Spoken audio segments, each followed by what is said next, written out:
Vergonya, cavallers, vergonya és el títol del nou repertori del prestigiós grup valencià Altai, que presentaran el dia 5 de febrer al Tama, a Aldaia. Hem parlat amb Vicent Torrent, cantant del grup, que ens ha contat moltes més coses d'aquest nou treball.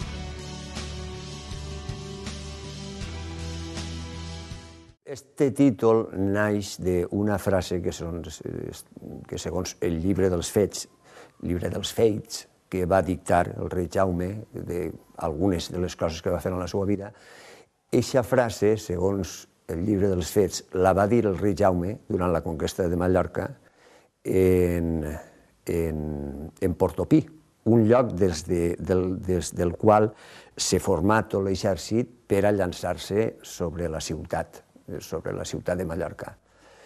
I el tema estava en què estava tot l'exèrcit format, el rei donà l'ordre d'atac i no es manejava ningú. Allà els nobles no arrencaven, i no arrencaven perquè veien davant una situació molt complicada. Els sarraïns, els moros mallorquins, plantaven cara d'una manera ferèstega i no s'atrevien. I és el moment en què el rei els va reptar, dient-los: vergonya, cavallers, vergonya, perquè no arrencaven. I és el moment en què arrencaren i li va anar bé. Als que vivien allí no li va anar tan bé, per cert.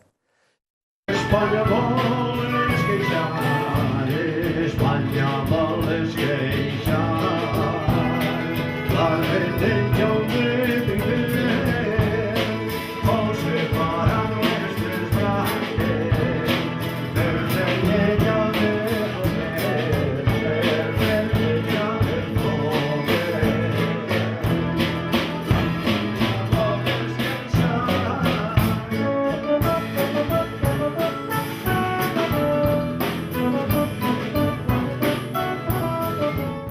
Vam pensar que fem falta més explicacions, perquè la desinformació sobre la història del país i els perquès de la realitat actual del país, la desinformació és gran, no?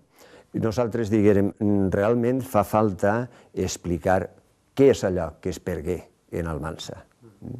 Llavors, la resposta és tot allò que d'alguna manera expliquem en aquesta cantata. Allò que es pergué en Almansa va ser l'obra de Jaume I, va ser l'estat valencià, els estats confederats dins de la seva corona, es va perdre l'esperit pactista tradicional de la corona d'Aragó front a l'absolutisme castellà o francès.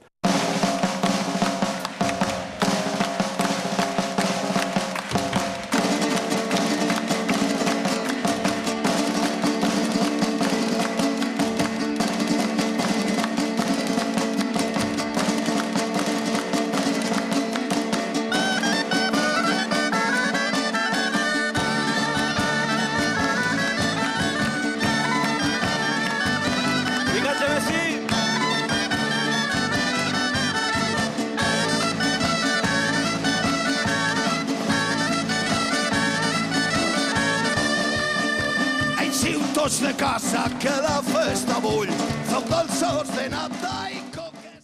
Dins d'esta cantata n'hi ha també paraules de Jaume I, no? En aquestes paraules, Jaume I expressa el seu testament polític i rebutja des de la tomba, des de la negror i des de la misèria de la tomba, rebutja estos homenatges que se li estan fent des de ja fa temps. Uns homenatges que el que volen és convertir el rei Jaume I en el quart rei d'Orient. Melchor, Gaspar, Baltasar i Jaume I.